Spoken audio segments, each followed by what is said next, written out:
All right, so welcome back, everybody. So for this video, I'm going to be reviewing Dominion Rising Sun Expansion.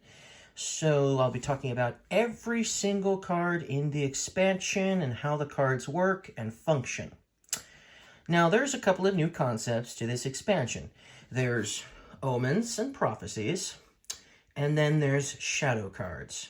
So we're going to talk about how all of the shadow cards work. Then we're going to talk about, after that, we're going to talk about how all of the omen cards work, okay? And we'll talk about a couple of the prophecies that you could potentially play with those omens. Then we'll talk about debt cards. Yes, debt tokens. Debt cards and debt tokens have been added to this expansion. So they were introduced in Empires, and we haven't seen them since. And now we have a second expansion that has debt tokens and debt cards. There's also a kind of a new concept with debt cards as well that we'll be talking about as well. And then we'll talk about the regular action cards that have nothing to do with the first three. And then we'll talk about the rest of the prophecies and the rest of the events after that. So this is going to be a long video, just so you know, because it's a lot of cards to go over. So let's get started talking about the shadow cards. Now, 5 new shadow cards were added to the expansion. And if you look on this side, you'll notice it's got an interesting back. And then you'll notice the action is, the actual effect of the card is on this side, but it looks completely different from your normal other side of the Dominion cards. And there's reason why that is, and we'll get into that momentarily. But yes, these are the 5 new shadow cards. So let's talk about some of them. So first of all, we have the Fishmonger here. It's going to give you a +buy and +1 treasure. Now you're thinking, why the heck do I want to buy this card? It's a weak action, right? Well, that's because this is a shadow card. So let's read what it says. It says you can play this from your deck as if it's in your hand. As if in your hand. What does that mean? It means this can be in your deck.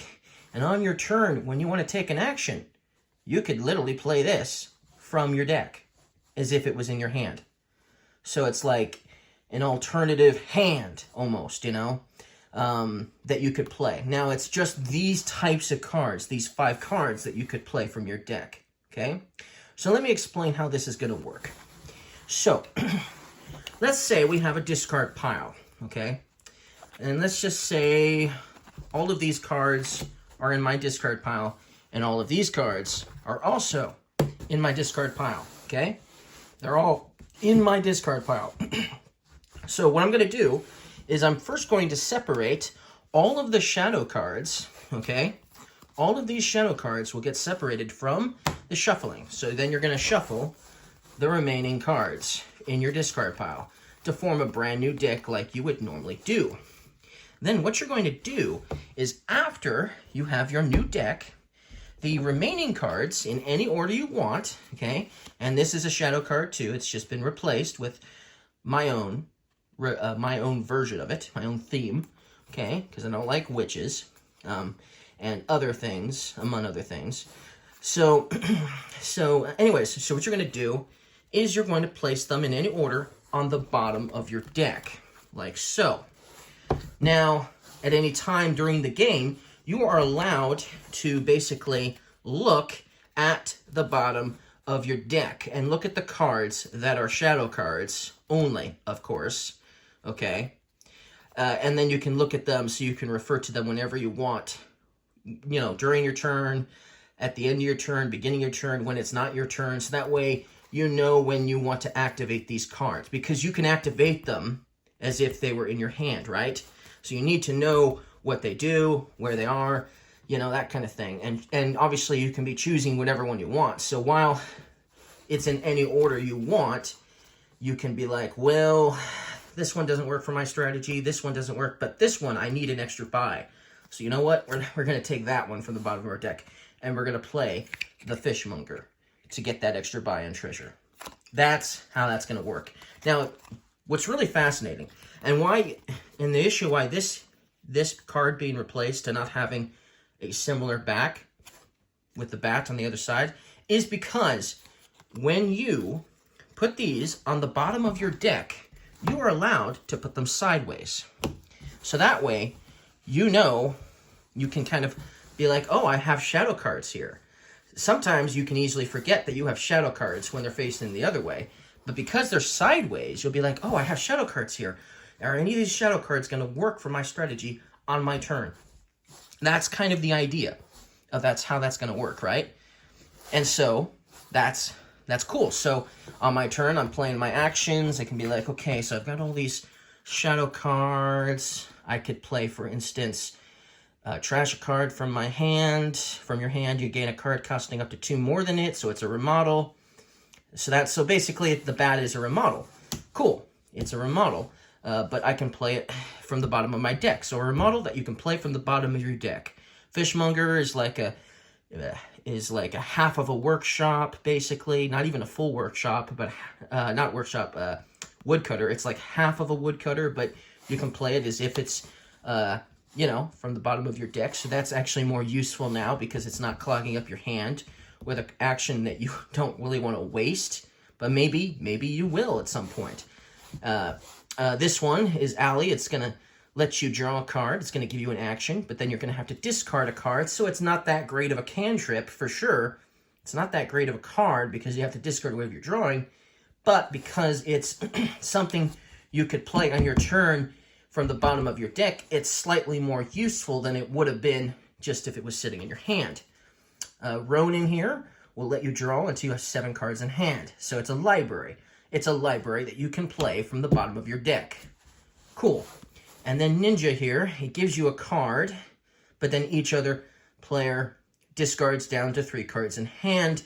So it's basically a militia with a weaker benefit. Probably still the best card out of all 5 of these shadow cards. It's probably still the best one because maybe you don't have any attack cards that you were able to play on your turn, and you want to play an attack card, and you have an action to play so, and this is sitting at the bottom of your deck, you know. Be like, hey, I got an attack card for you now. And you get a benefit of drawing 1 card. So, hey, you're still getting something by playing it. You're not just simply getting it, you're not just simply playing it to attack your opponents, you're also playing it for that extra card. But you don't get an extra action with that one, for instance. But yeah, that's kind of the idea. So weak action cards that you can play from the bottom of your deck at any time on your turn, as long as you have an action that you can play them with, obviously. But you can have access to them. So that's how shadow cards work. And there's only 5 of them, like I said. Basic actions, but an interesting concept for sure.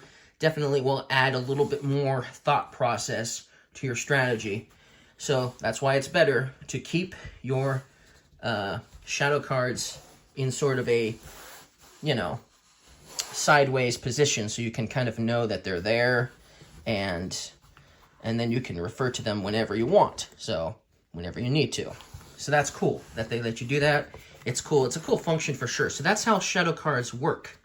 So we explained that for quite some time. So let's move on to the next explanation, which is going to be the omens and the prophecies, okay? Okay, so this is another new concept to the game. So let's just say I have this game set up for a 2-player game.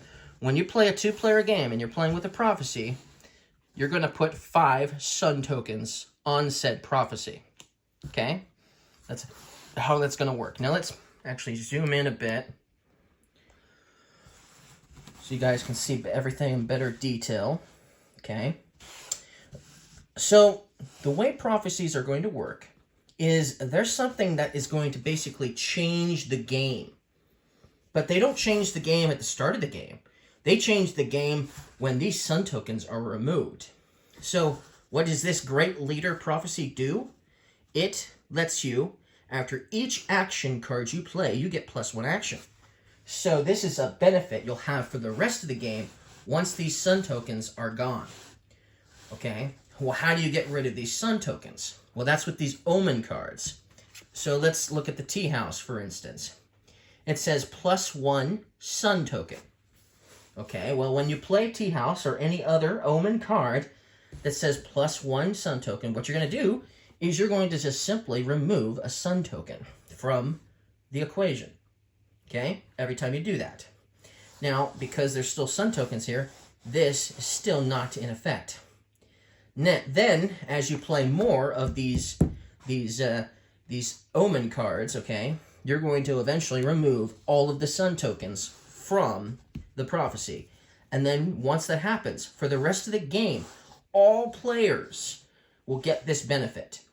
It doesn't matter if your opponents helped you at all. They could have not bothered to help you whatsoever, and they will still get this benefit for the whole game, because this is an effect for the whole game. Now, you're probably thinking, that's not fair, because I did all the work getting rid of it. Yes, you might have. But look at this Tea House. Why wouldn't you not want to play it? It gives you a card, it gives you an action, and it gives you 2 treasure. It's a good action. So of course you're going to want to play this, even without the sun tokens involved. And here's the thing. Once the sun tokens are removed, you just basically ignore the sun token at the top and just play out the rest of the action for the rest of the game. So that's pretty cool, right? That's pretty cool. But regardless, most of these actions are really good. You know, the Tea House is just 1, but there's 2, 3, 4, 5, 6 cards here that will utilize and interact with all these prophecy cards. Now, here's another reason why it's fair that everybody gets this benefit, okay? For instance, we have another prophecy here that I'm going to mention now. This one is called Sickness. And so we're playing a 5-player game. And we've got these 5 sun tokens sitting on this card, Sickness. Okay? Let me put them on here. There we go. So what does Sickness do? It says at the start of your next turn, you choose one. Gain a curse, so a -point card, onto your deck, or discard 3 cards. So you're not just simply gaining a -point card, it's going to the top of your deck, which means it's going to affect your next draw, which could be a good thing if you have a way of trashing it, but it could be a bad thing as it messes up your next turn. But discarding 3 cards is even worse, because then you're having to discard down to 2 cards in hand practically. Now, if you have more than 5 cards in hand at the start of the game, and discarding 3 cards may not be as dangerous, but still, for the most likelihood of a normal game, discarding down to only 2 cards left in your hand is pretty bad, okay? Unless all of your cards in your hand are almost trash anyway, then maybe not, right? And if you don't have a way of trashing -point cards in the game, Sickness is going to be problematic. Now, you're probably thinking, well, I don't want Sickness. I don't want to be affected by Sickness, so I'm not going to waste my time playing action cards that take out these sun tokens. But there's a lot of them here. And like I said, there's this Rustic Village. If this was the only card that gave you 2+ actions in the game, this Rustic Village, would you really not buy it while another player potentially buys it and starts chipping away at these sun tokens? You'd be at a disadvantage not buying this if you don't want to, get rid of these sun tokens and be affected by the Sickness. So you're really only hurting yourself if you decide not to play these cards. You're actually hurting yourself because they're all really good cards, and we'll talk about all of them. But they're all really good cards, and so while they're good actions, and if there's a lot of them in the game, you're probably going to end up playing them anyway because they're really good. And if you don't want to divvy out this Sickness, well, I'm sure somebody will still pay for these cards and still play these cards, even though they know that they're going to be hurt by this Sickness. And remember, if one player was working towards this goal to get Sickness for the rest of the game, well, it wouldn't be fair if that one player that did it was the only one that got to be immune to it, or was the only one that got affected by it. That's why it wouldn't really be fair, necessarily. But regardless of the case, it doesn't matter if it's fair or not. The rules state that regardless of whether it's a good prophecy or a bad prophecy, regardless of who actually helps get rid of these sun tokens off of the prophecy, it affects everybody equally, exactly. Okay? It's just going to do that. It's just what the rules state, and that's just what you're going to have to live with. But yes, with sickness in the game, you're going to think twice about necessarily playing these awesome cards because you don't want to get affected by this sickness. But still, one player is going to look at it and say, hey, I don't care about getting a minus point card because there's a way to trash it anyways. I'm not too worried, and I know it's going to affect everybody the same way anyway, so sickness, isn't really a problem. But of course, there's going to be a player that's going to be like, no, I don't want this. But, that doesn't mean you have to play with it. I mean, unless you're playing completely random and you get this, then you lucked out. But there's a lot of different prophecies, and we'll talk about the prophecies, all the rest of the prophecies later. But you get the point that you play these omen cards to get rid of those sun tokens, so that way these prophecies give you a benefit or the exact opposite of a benefit for the rest of the game. Okay? So let's talk about the rest of the actions that are omens. So we talked about this one, pretty cool card, right? Here we have River Shrine. You can trash up to 2 cards from your hand. Okay, so that's nice, but this second part is really interesting. At the start of cleanup, if you didn't gain any cards in your buy phase this turn, you gain a card costing up to 4. Now, in normal games, that's not so great, because in normal games, you're probably going to buy something. But because this is an expansion that deals with debt tokens, you might have some action cards here that have given you debt tokens. And there's even some that when you play them, they give you debt tokens. And so with that said, there's a lot of synergy with debt tokens and the River Shrine here. And you might have some debt tokens, and you might pay them off, but then not be able to buy anything. Then, hey, the River Shrine gives you a card costing up to 4 because you spent all your money getting rid of these debt tokens because you had, paid for a debt card. That makes it more useful getting those cards that give you debt in the beginning of the game, because now you can be like, oh, if I have River Shrine somewhere, for potentially for my next hand, and I could potentially buy this ahead of time, deal with the debt, pay it off on the next turn, play the River Shrine. I'm still paying off my debt, but I'm still getting something. I'm still getting a card costing up to 4. That's kind of the idea. And of course, the trash up to 2 cards is an additional benefit to playing the River Shrine. So, River Shrine, good card. Tea House, very good card. Both of those are good cards. Then we have the Poet. Well, the Poet gives you a card, and it gives you an action. But then you can reveal the top card of your deck, and if it costs 3 or less, you get to put it into your hand. So that's cool. It gives you a potential extra draw, especially if you have a lot of silvers, and just a lot of actions that cost less than 4. It could be quite useful. Increase your chances of getting to draw extra cards with the Poet. So that's a pretty good card, especially at the beginning of the game. Rustic Village. Well, like I said, it's a village. It gives you a card. It gives you 2 actions.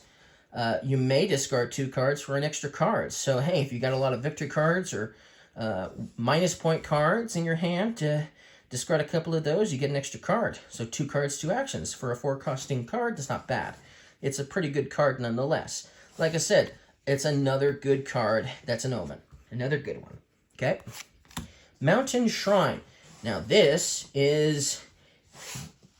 can buy at the beginning of the game, but then it's going to give you 5 debt tokens, okay? So you can buy it with 0 treasure, but you're going to get 5 debt tokens when you buy it. And of course, if you have some treasure, if you have more than, if you have like 3 or 4 treasure, you could pay off some of it when you buy it. So that's nice. So the Mountain Shrine, it's going to give you 2 treasure. Then you may trash a card from your hand. Then, if there are any action cards in the trash, you get +2 cards. So, hey, no one else has been trashing action cards. You might just be tempted to trash an action card. So that way, for the rest of the game, when you trash a copper, or when you trash a minus point card, or when you trash an estate, you're going to get +2 cards and +2 treasure for a powerful little turn, potentially, right? So the Mountain Shrine is another really good card, and another one of those omens that's a good card. So why wouldn't you want to play it, even if you're going to get hurt by the sickness later? Because, hey, we've got a Mountain Shrine anyway, and we can trash those minus point cards later. So the Red Fox, it's going to, first of all, give you 2 different options that you can choose from. And so these are the options. The options is +2 actions, +2 treasure, and then the third option is each other player gains a wasteland, and then the fourth option is gain a silver. Now for me, it's wasteland. For you guys, it's going to be curse, okay? It's going to be a minus point card, all right?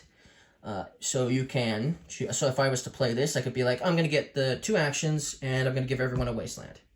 Cool. They have to be different options, obviously. But if you played another Red Fox after this, you'd be like, okay, I'm going to do, you know, the 2 treasure this time, and let's do another wasteland, give everyone else another wasteland. You know, or maybe you don't have any other action cards in hand, and you've already got some, you've got enough treasure to buy something you want to buy. You can be like, you know what, let's give everyone a wasteland and gain a silver, for instance. So 2 different actions, pretty easy, pretty simple. But yes, I've changed the word omen to sun here, but it's still an omen, okay? Just so you know. But yes, this replaces Kitsune. So for me, it's Red Fox. For you guys, it's Kitsune, okay? It's the same card, it's just different theme. I threw out my Kitsune because I didn't like it. Okay, so that's that for the Omen cards, okay? So let's talk about the debt cards next. Okay, so we don't need these right now, so we can move them out of the way. So here we have the debt cards, okay? And let's grab some debt tokens, because hey, this is part of the equation here. Talking about debt tokens and stuff. Okay. So there's 1, 2, 3, 4, 5, 6, 7, 8, 9 cards here that interact with debt tokens. So first we have Daimyo, something. I can't pronounce that. But what it's going to do is it's going to give you a card and it's going to give you an action. And then the next time you play a non-command action card, this is a command card, so it wouldn't affect the next command card. But the next time you play a non-command action card this turn, replay it afterwards. So the way this would work is basically it's going to let you play an action card twice, okay? So it's sort of similar to a throne room. But here's the interesting thing. If you were to play a Daimyo and then another Daimyo, okay? 2 Daimyos in a row. Then the third action card you play, if it wasn't a Daimyo and it wasn't a command card, you're playing it three times, okay? You're going to get to play it 3 times. So let's find an action card. So if it was this card here, Litter, and I played Daimyo twice, I mean I played 2 Daimyos in a row, and then I played this card here, I would get to play the Litter, I'd get the 2 cards, the 2 actions, a debt token. Then I'd get 2 more cards, 2 actions, and a debt token. Then I'd get 2 more cards, 2 actions, and a debt token. Pretty cool. So that's how that's going to work. So playing a bunch of these could be quite powerful on certain actions. Now, you will always have to play it twice, okay? Whatever your cards you play happen to play after Daimyo, because Daimyo doesn't affect command cards, so it does not affect itself, but you could basically, you know, combo it and combo a bunch of Daimyos, and then, you know, when you finally play an action card that isn't a command, then hey, you've got a powerful turn. But whatever action you play, you are forced to play it a second time, a third time, based on how many of these are played, okay? That's the general idea. So be careful, some of these cards you may not want to play more than once, right? Or any card in general, right? But yeah, that's the idea of how that one's going to work. And like I said, you get 6 debt tokens when you purchase it. Okay, so Litter, every time you play it, it's going to give you a debt token, but it's a powerful action for the cost of 1 debt token. That's pretty nice. It's a pretty good card, for sure. Imperial Envoy. It's going to give you 5 cards and a buy. That's awesome. But then it gives you 2 debt tokens. So once again, it's another card that while it doesn't give you debt tokens when you purchase it, when you play it, it's going to give you debt tokens, okay? So that's cool. That's really cool. It's interesting. So Imperial Envoy, powerful action for some debt tokens. Gold Mine, it's going to give you a card. It's going to give you an action. It's going to give you a buy. So it's almost like a market. And then you may gain a gold, but then you get 4 debt tokens. But you get a gold, plus you get this action. You get this action, you get a gold for the cost of 4 debt tokens. I think that's a deal. That is a deal for sure, especially at the beginning of the game. That's worth it. That's a good deal. Totally worth doing, especially when you see some of the other cards that you might be playing with. That is very awesome. In fact, we'll leave that there because this is interesting. So here we have change, okay? And we'll think of that there, okay? So if you have any debt token, any debt, so if you have any debt tokens at all that you have not paid off yet, even if it's just 1, you get 3 treasure with this card. So let's say you play the gold mine first, you get this powerful action with the gain of gold 2. It gives you 4 debt tokens, right? And then because it does give you an extra action, you could play change right after, and you have all this debt, but now you got the 3 extra treasure, helping you pay off that debt you just obtained because of the gold mine. That's kind of cool. It's definitely, it's going to have synergy. With every card here, it's going to have synergy because of that reason. So if you're playing with a lot of debt cards or cards that interact with debt, change is going to be a powerful card to have around. For those times when you have so much debt you need to pay off, it's going to be helpful. But if you don't have any debt at all, which is possible, you might not have any debt at all, otherwise, trash a card from your hand. Then you gain a card costing more treasure than it. You'll say it says more. Why is that? Because you'll get plus debt equal to the difference in its cost. So let's say I trash a copper. Let me find a copper. So let's say I trash this copper.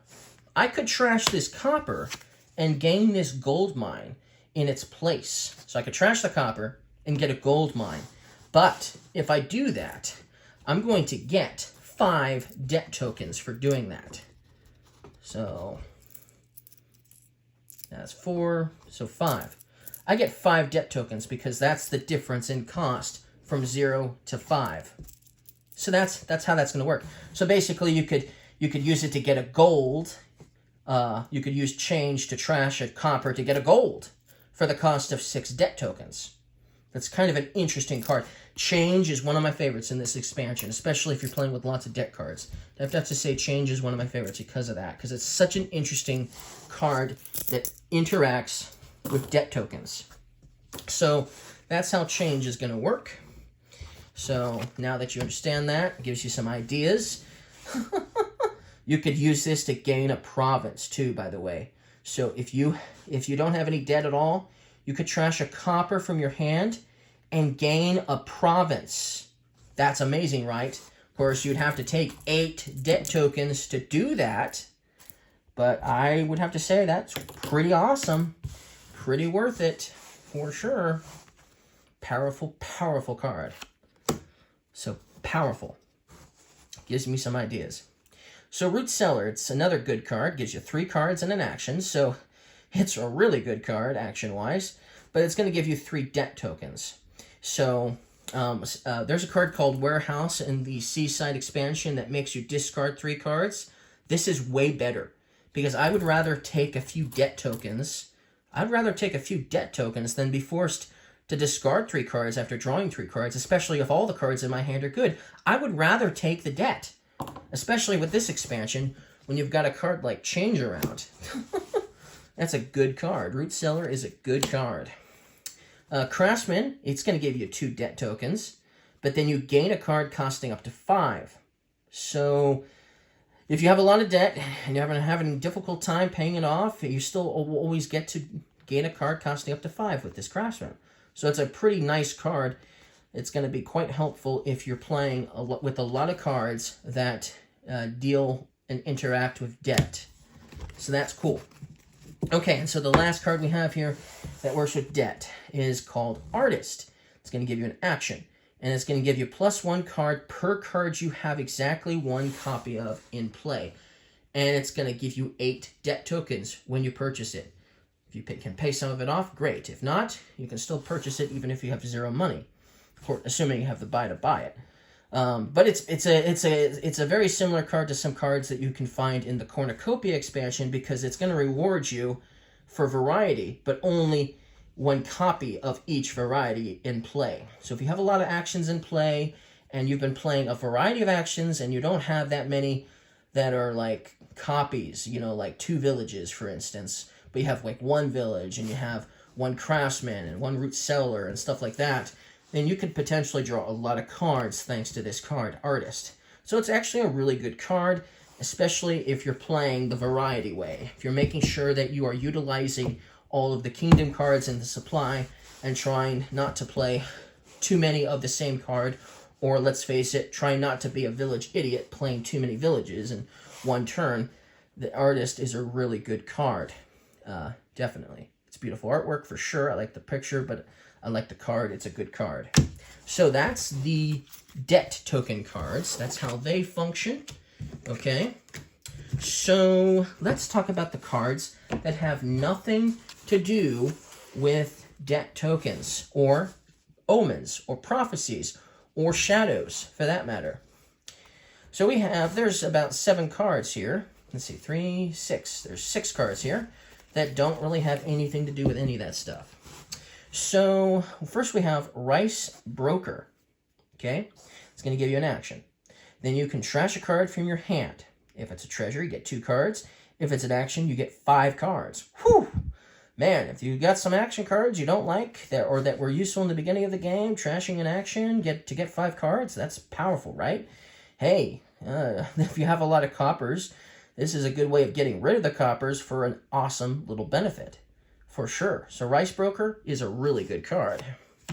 Okay, Samurai. There's only 2 durations in this whole expansion. Only 2. So here's 1. So we have Samurai. Each other player discards down to 3 cards in hand. And you notice it says once, and I'll get to that in a moment. At the start of each of your turns, this game, you get +1 treasure. And you'll notice this stays in play. So it's basically similar to Hireling. Hireling from Adventures stayed in play. Let's see. Champion from Adventures was another duration that stayed in play.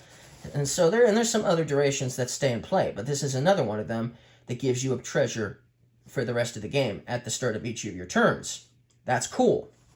But you'll notice it says once for its attack. That means when you play the Samurai, it's going to attack your opponents. Okay? But then, as it stays in play, the reason why this says once is the attack will never attack again. The Samurai only is a one-trick pony. It only gets to attack that 1 time, and if he misses, and that's final, right? But yes, that's how that's going to work. So you play this for the attack 1 time, and then it stays in play, and you never get to attack with it again. So that's how that's going to work. That's how Samurai works. So cool. But you get a treasure for the rest of the game. And if you play multiples of these, you could start your turn off with multiple treasure, more than 1, you know? So that's pretty cool. Okay, the last duration is River Boat. At the start of your next turn, play the set-aside card, leaving it there. So, and this is interesting. So this is a special setup rule for this card. So you'll set aside an unused non-duration action card costing up to 5. So it can't be a duration action card, and it can't cost more than 5, but costing 5. And it has to cost 5 too, so that's another thing. So basically, after you've chosen your cards for the game, let's just say this Rice Broker isn't in your game. This could be one of the potential cards that you set aside, okay? And then at the start of your next turn, you can play the set-aside card, leaving it there. So this will be accessible to all players, and whenever they play Riverboat at the start of their next turn, they get to play this set-aside card at the beginning of their turn. That's how that's going to work. And that's its special setup. So that's how Riverboat works. So kind of an interesting little card, for sure. So let's move on. Okay, so we have rice. Rice is a currency. It's a treasure in this game. So it's going to give you +1 buy, and then it's going to give you +1 treasure per different type among cards you have in play. This is another one of those cards that's going to reward you for variety. Okay, it's so just like Cornucopia rewards you for variety, Rice will also reward you for variety. So that includes your action cards. So if you have some action cards in play, and you're going to get +1 treasure for each one of the different action cards you have in play. And then if you have some other treasures already in play, like a silver, copper, and a gold, that's going to give you some more treasure as well. So you could potentially can produce you a lot of treasure. That's why it costs 6 money. So that's how Rice is going to work. Okay, next we have Aristocrat. This is an awesome card. If the number of aristocrats you have in play is a certain number, then a certain thing is going to happen. So, if this is the first aristocrat you play, you get +3 actions. If you play a second aristocrat on the same turn, the second one is going to give you +3 cards. If you play 3 aristocrats, so if you play a third aristocrat on the same turn, you get +3 treasure. If you play 4 aristocrats, so the fourth aristocrat you play on the same turn is going to give you +3 buys. If you play 5 aristocrats on the same turn, the fifth time you play it, it's going to give you +3 actions. And so on, and so on, and so on. Very interesting card. Very cool card, for sure. If you play 2 of these on the same turn, you're getting 3 actions and 3 cards. That's an amazing action. I mean, the other stuff is cool too, but the first 2 times you play this, it's powerful, for sure. So that's how Aristocrat's going to work. Awesome card. That's another one of my favorites in the expansion. Okay, so then we have Slither. This replaced Snake Witch. I did not like witches. Even though I like snakes, I do not like witches. So I just changed it to Slither since I already have a card that literally says snake on it. So this one is a 2 costing card, even though it's an attack card. Not very many attack cards that only cost 2 money. So first of all, it's going to give you a card. It's going to give you an action. If your hand has no duplicate cards, you may reveal it and return this to its pile to have each other player gain a wasteland. So if your hand has no duplicate cards, so basically, if you're looking at your hand and you look at your hand and you've got maybe a copper and a silver and an estate in your hand and something like that, right? And you don't have multiples of the same card in your hand. You can reveal your hand, showing that you have no duplicates in your hand, to return this card to its pile to give everybody a -point card. Okay, so for you guys it's Curse. For me it's Wasteland, but you get the point. That's why it costs only 2 money, because this is a potential attack that you'll lose if you decide to attack with it. But you also get the card, you also get the action too. But if you don't have duplicate cards in your hand, so this card rewards you by getting to attack your opponents if you have variety in your hand. If you don't have variety in your hand, as in only one of everything, then you only get the card, you only get the action. Plus card, plus action. So that's how Slither's going to work. This is another really good card. Sure, I only get to attack you once, but it's cheap to buy, so I could buy a few of them and then potentially attack you every so often, losing it in the process, but totally worth it for that extra benefit too. So that's that for those action cards. So that's all of the action cards. We've talked about every single one. So now let's talk about how the rest of the prophecies work. Okay? So first we have Rapid Expansion. When you gain an action or treasure, set it aside and play it at the start of your next turn. So these sun tokens, once they are gone, you'll have this function for the rest of the game. And that means all players will get to get this ability. Whenever they gain an action or a treasure, they can set it aside and play it at the start of their next turn. So everybody's going to have that benefit. That's cool. Okay, Progress. When you gain a card, put it onto your deck. So this is really cool too. So if you're playing with Progress and at some point somebody gets rid of all the sun tokens on the Progress Prophecy, all players, whenever they gain a card, they put it on top of their deck instead of their discard pile. That's pretty cool. Whenever they gain a card. So that's cool. A benefit everybody gets. Panic. When you play a treasure, you get +2 buys. And when you discard one from play, you return it to its pile. So every time you play a treasure, you get +2 buys. That's kind of an interesting benefit for sure, because if you play a lot of treasures to buy something, right, you could end up with a lot of extra buys. But then when you discard one from play, you return it to its pile. So at the end of your turn, the treasure that you're going to have to discard one from play. That's basically it, returning it to its pile. So you're going to lose a treasure, and it's going to go back to its pile. So that's kind of how that's going to work. It's kind of a weird functionality card that's going to affect everybody once these sun tokens are gone. I haven't actually played it with myself, so I couldn't say for sure how that's actually going to function, but still, that's what it says. So I don't know if it means you will end up... You know what? Let's look that up. I've got my rule book. Let me just look that up. Let's see if it mentions it. Maybe it will. Maybe it won't.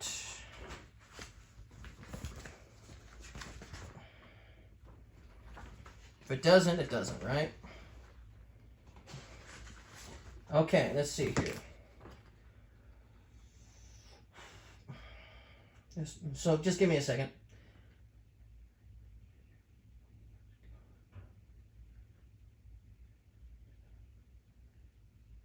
Okay, so that is actually how it's going to work. So what's going to happen is with the Panic, okay, it basically turns all your treasure cards into one-trick ponies, okay? So if Panic has been affected, so this is definitely a negative card, potentially, right? The 2 buys is interesting, but it's not like super beneficial. So at the end of the day, it's more of a negative prophecy that's going to affect all players. But basically, whenever you play a treasure, you lose it. So let's say I have 2 golds in my hand and a silver, and I play all those cards so that way I can purchase a province, right? Well, those 2 golds and that 1 silver that you played, once they get discarded from play, they actually return to their piles, okay? So then I'm down all those treasures. So this is a card that will definitely hurt players that are going the big money strategy, that have tons of treasures. This is potentially going to hurt them because it's going to set them back by a lot. So it's really going to come down to you playing action cards that just give you treasure when you play them, because this is going to destroy your deck, this Panic. And it's going to affect everybody once these sun tokens are gone. So that's powerful. And this will affect treasure cards that are not in the supply. So what's a non-treasure card that's not in the supply? Well, Plunder has all of those heirloom treasure cards that aren't in the supply. So those are gone too. So, watch out. That's Panic for you. Ouch, for sure. Okay, so Kind Emperor. At the start of your turn, and when you remove the last sun token, gain an action to your hand. So at the start of your turn, and when you remove. So this is actually kind of cool, because the Kind Emperor, okay, the effect is for the rest of the game, at the start of your turn, you gain an action to your hand. Everyone's going to get that effect, but the player who removes the last sun token is also going to gain an action to their hand when they remove the last one. So, hey, those players who are purposely trying to avoid getting rid of these sun tokens on these prophecies are not going to have a chance to draw, or should I say, to gain that extra action to their hand because they weren't really helping out the Kind Emperor after all, right? But they're still going to get the rest of the benefit for the rest of the game. They're still going to get it at the start of their turn. But the player who does this on their turn and removes the last sun token that's sitting on this card will gain an action to their hand. you know, an action to their hand. So that's cool. That's really awesome. Powerful little card. Powerful prophecy for sure. But you know, this will make it so you're going to want to work towards that. All players are going to want to work towards that for the Kind Emperor, so that way they get that extra action card. So that's how that's going to work. So here we have growth. When you gain a treasure, gain a cheaper card. So once the Sun tokens have been removed from growth, this prophecy, for the rest of the game, whenever you gain or buy, but gain regardless, you're going to gain a cheaper card. So it's an interesting way of getting a lot of extra cards. So hey, I really need that gold, but there's an action card that costs 5 that I also want. Oh, but wait, we have growth, and it's an effect because all the Sun tokens are removed, right? Then I'd be like, okay, I'm going to gain that, or should I say buy that gold, and hey, now I can gain a cheaper card. I'm going to gain that 5 costing action card that I want too. So that's a really good prophecy. Okay, so good harvest. The first time you play each differently named treasure each turn, you first get +1 buy and +1 treasure. So the first time, and this obviously is once all of these Sun tokens have been removed for the rest of the game, every player, the first time you play each differently named treasure, you get +1 buy, +1 treasure. So the first time you play that copper, you're going to get +1 buy, +1 treasure. The first time that you play that silver, that turn, you're going to get +1 buy, +1 silver. The first time you play that gold on that same turn, you're going to get +1 buy, +1 treasure. So if you play those 3 differently named treasures on the same turn, you're going to get +3 buys, +3 treasure with this prophecy for the rest of the game. It affects everybody as well. So it makes it useful holding on to differently named treasures, so that way each time you play your turn out, you have more than one type of treasure for an extra additional huge benefit. So that's a good prophecy. Good harvest is a good prophecy. Okay, so next we have Flourishing Trade. This one is going to cost cards to cost 1 less. And you may use action plays as buys. This one I'm going to have to look up, sorry. I tried to make sure I looked at every single one, but I forgot exactly how a few of them apparently work. Okay, let me just look. Give me a second.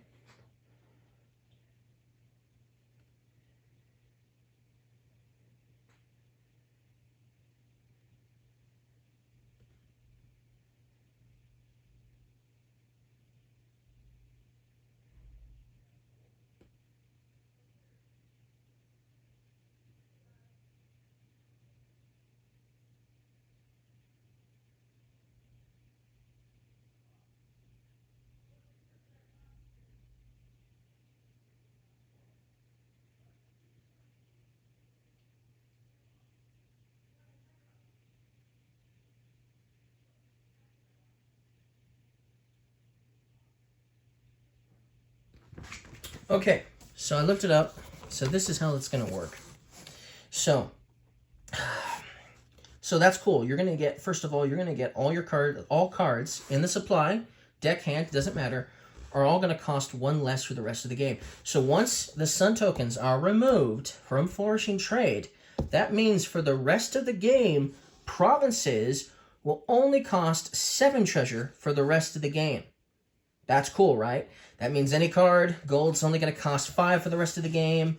5 costing cards are only going to cost 4 for the rest of the game, for instance, for the rest of the game for all players.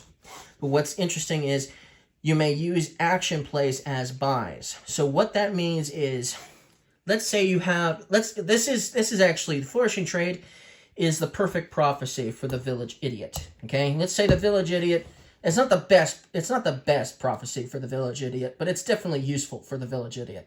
That Village Idiot who played 5 villages on the same turn, and that's all he played, and at the end of the game he's got like, oh, I don't know, 8 actions he wasn't able to utilize because he didn't have enough action cards to play all those extra actions that he gained with all of those villages that he played.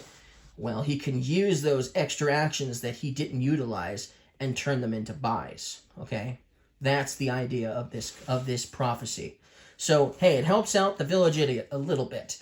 And, you know, if you just happen to have yourself a couple of actions that you weren't able to utilize at the end of the turn, you could use them as buys. So it's a good card for sure.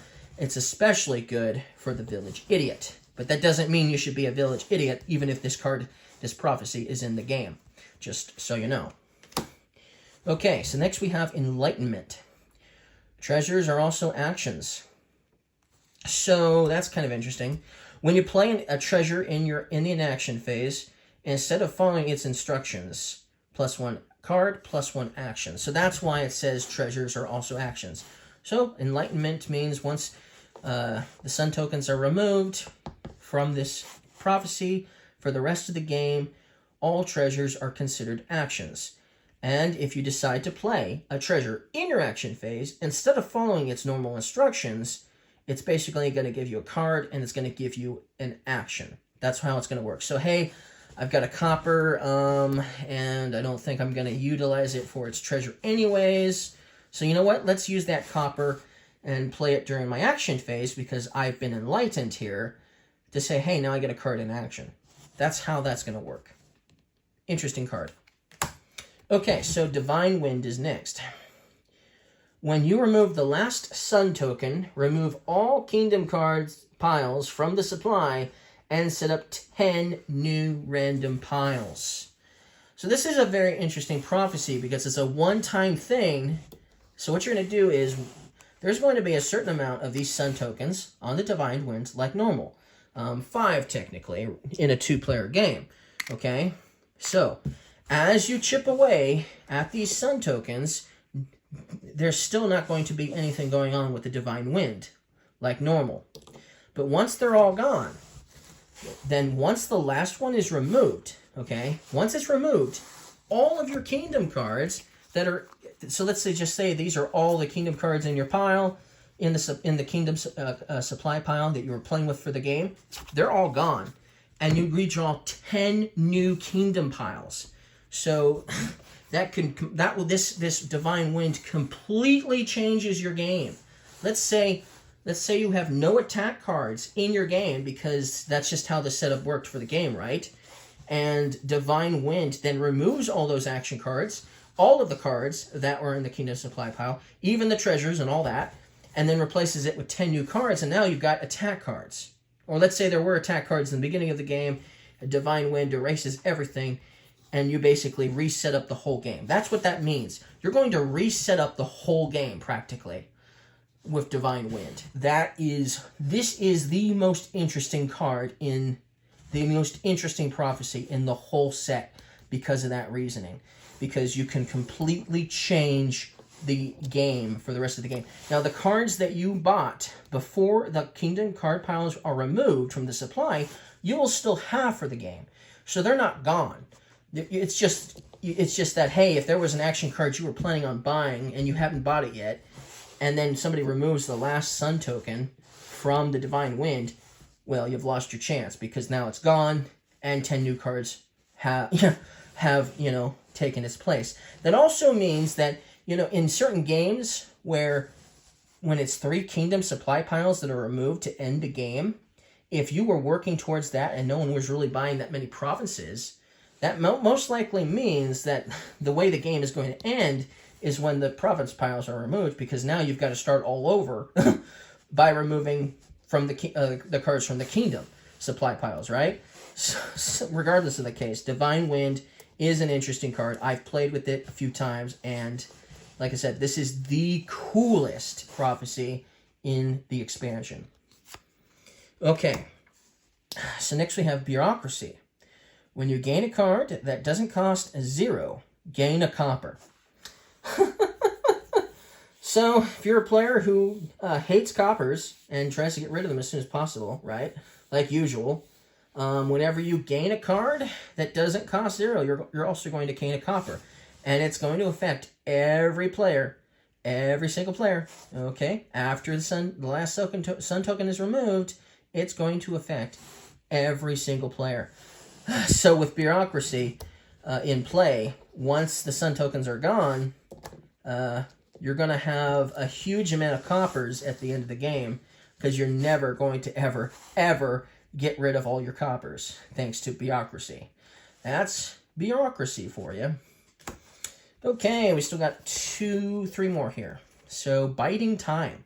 At the start of your cleanup, set aside your hand face down. Okay?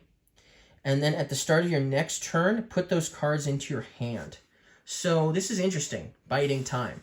So, once the Sun token is, the last one is removed, it's going to affect you for the rest of the game. Everybody. What you're going to do is, at the start of cleanup, instead of discarding your cards to the discard pile, you're going to set aside your hand. So the cards you have in play are going to go to the discard pile. But those cards that you did not play, the actions you didn't play, the victory cards you did not play because they're victory cards, the treasure cards you chose not to play, all the cards that are still in your hand get put face down and set aside. Then you'll redraw, then you'll discard the rest that were in play, obviously, then draw your next 5 cards for your next turn. And then at the start of your next turn, the cards that you set aside that are face down will come back into your hand. So now you've got tons of extra cards in your hand. That's pretty cool. That's a pretty cool prophecy, for sure. If there definitely is some actions you weren't able to play, Biding Time will definitely be a good prophecy to have once it gets activated for the rest of the game. Approaching Army. Okay, so let's talk about the setup. This has got a special setup. Add an attack kingdom cards pile to the supply. So it doesn't matter if there's already attack cards in the supply. If you're playing with this prophecy, you're going to add another supply pile. That's an attack card to the game. Okay, and then after you play an attack card, you're going to get +1 treasure. So for the rest of the game, after the last Sun token is removed, every time you play an attack card, you're going to get that additional +1 treasure benefit. So this makes attack cards even more useful.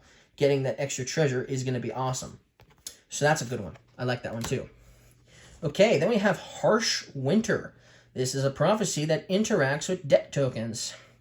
When you gain a card on your turn, if there's debt tokens on its pile, take the debt tokens.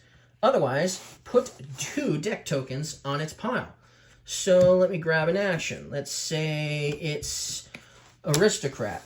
Okay, so let's say this is in effect. The last Sun token from Harsh Winter was removed, and you decide you're going to gain or buy, doesn't matter, but you're going to gain the Aristocrat, and there is 2 debt tokens on the Aristocrat.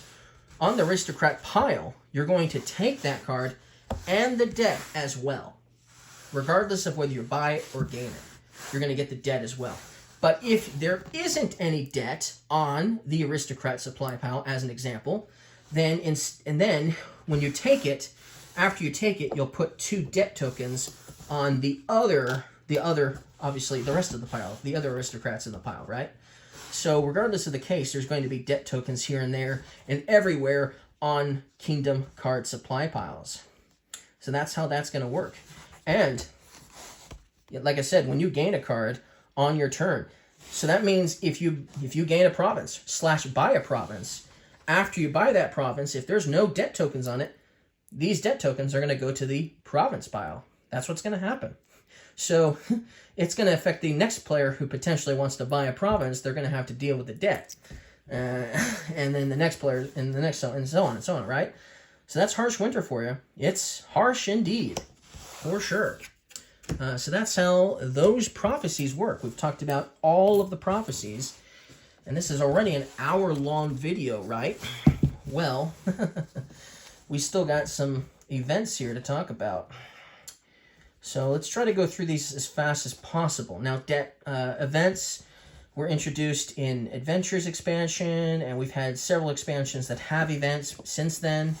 So there's no need to talk about that further. So let's just talk about the cards, okay? The events. Okay, this one costs 5. It's Receive Tribute. If you've gained at least 3 cards this turn, gain up to 3 differently named action cards you don't have copies of in play. So that's pretty nice. You have to have at least gained 3 cards this turn. So if you've bought a lot of cards or just used a lot of cards that let you gain cards, then you get this cool benefit if you decide to purchase this event to gain 3 differently named action cards. That's cool. Up to 3. So that's cool. That's a good one. All right. Let's put that over there. Okay, so then we have Gather. This one costs 7. Gain a card costing exactly 3. And then gain a card costing exactly 4. And gain a card costing exactly 5. So that's cool. You're going to get 3 cards. When you buy this, you're going to gain a 3 costing card, a 4 costing card, and a 5 costing card. Gather is cool. Seed Trade costs 4. Plus 1 card per action card you have in play. Trash up to that many cards from your hand. So that's pretty cool. You get to draw a card for every action card you have in play. So you're drawing extra cards. Then you can trash up to that many, which means so the reason why you're drawing the cards is to hopefully draw some cards you don't want anymore to trash them. And then depending on how many action cards you have in play and how many cards you drew is up to the amount of cards that you will be allowed to trash from your hand. So it's a nice little way. Seed Trade is a nice little way of getting rid of those cards you don't want pretty fast. In almost one fell swoop, you could say. Practice. This one's going to cost 3. You may play an action card from your hand twice. So, so when you purchase this, you're basically playing an action card twice. It's a throne room event, basically. And, that card you're playing twice could potentially give you, more treasure, more buys, something like that, right? That's cool. Kintsugi. So this one is going to cost you 3 money, okay? And then you're going to trash a card from your hand. If you've gained a gold this game, gain a card costing up to 2 more than the trashed card. So, first of all, let's say if you've gained a gold this game. So, if you haven't gained a gold yet at all, meaning you haven't bought one or gained one, then all you're doing with this card is trashing a card from your hand, okay? But if you have gained a gold this game, at least one, or bought one, right? Then what you're going to get to do is you're going to get to not just simply trash one, but you're going to get to remodel it into another card, basically. So it's basically an event remodel, but with a condition that you have to first meet, meaning a gold. You must have gained a gold. Okay. So Foresight, it costs 2 money. Reveal cards from your deck until revealing an action card. Set it aside and discard the rest of the cards. Put it into your hand at the end of turn. So it's a nice card. It's a nice event that's going to basically let you reveal cards from your deck until you get an action, and then you're going to have that action for your next hand. So that's cool for your next turn. So that's pretty cool. I like that. Foresight's a pretty good one. But you could potentially be discarding a lot of cards too until you get that action card. So anyway, Amass. It's going to give you costs 2 money. And if you have no action cards in play, you gain an action card costing up to 5. So that's interesting. So if it's one of those turns that you didn't play any action cards this turn, and you have 2 money, and you weren't able to play any action cards this turn, you could actually literally get an action card costing up to 5. So at the beginning of the game, okay, let's say at the beginning of the game, you have 3 estates and 2 coppers. You play those 2 coppers, and you purchase this. Because you have no actions in play, you gain a card costing 5. And then your next turn, you have 5 coppers, right? Then you can just buy a card costing 5. So Amass is definitely a good event to have, especially at the beginning of the game when you just don't have any actions in play. That's pretty powerful. I don't even know how to pronounce that one.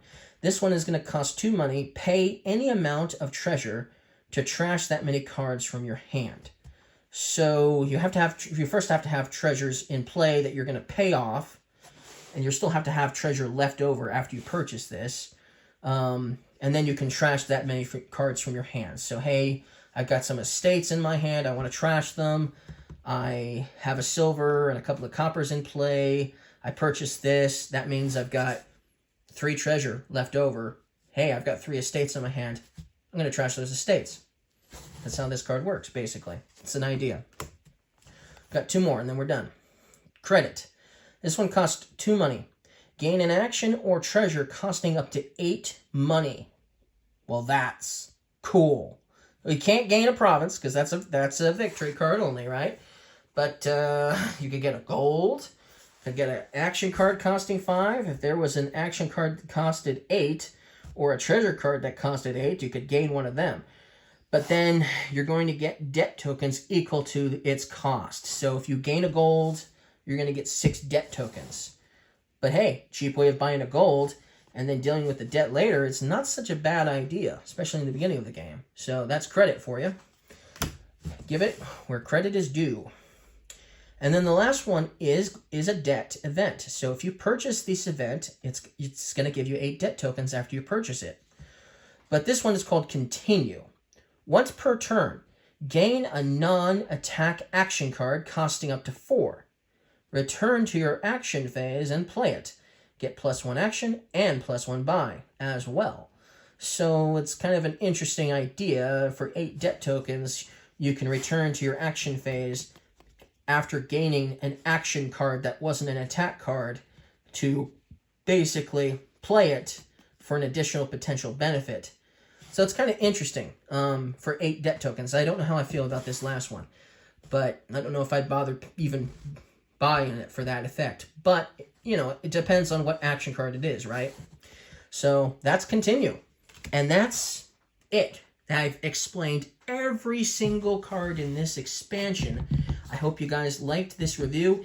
It was long, but I covered everything. That's why it was long. So thank you guys for watching, and I'll see you guys again next time. Bye.